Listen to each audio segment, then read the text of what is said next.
Frequently on the show, you'll hear Terry or I, or maybe one of the other panelists, make a comment about the glove of death, the nefarious glove of death.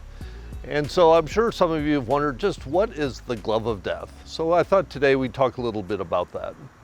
Really what it is it's a method to apply a herbicide to a weed in a sensitive area.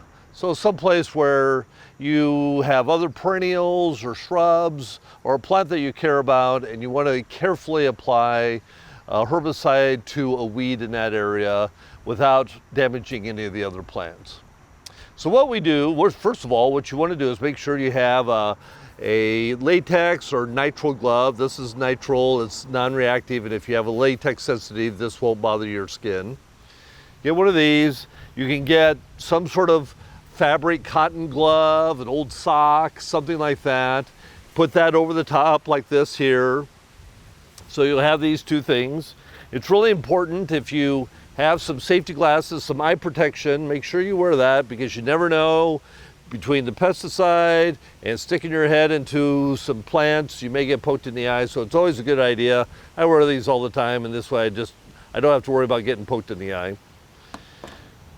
And then you have your pesticide, your herbicide. Usually it's a non-selective. If you have to mix it yourself, make sure you look at the label, mix it according to the label. It's handy with all the ready-to-use products out there. It's already in a squirt can. You carefully apply that to your hand. Make sure that you're not dripping on anything that you're worried about. So apply that carefully, and then you wipe that on the plant. And you just kind of keep going through that process as you go through your garden to do that. So this is really effective for things like viney milkweed, bindweed, those sorts of kind of viney weeds in particular. This works really well.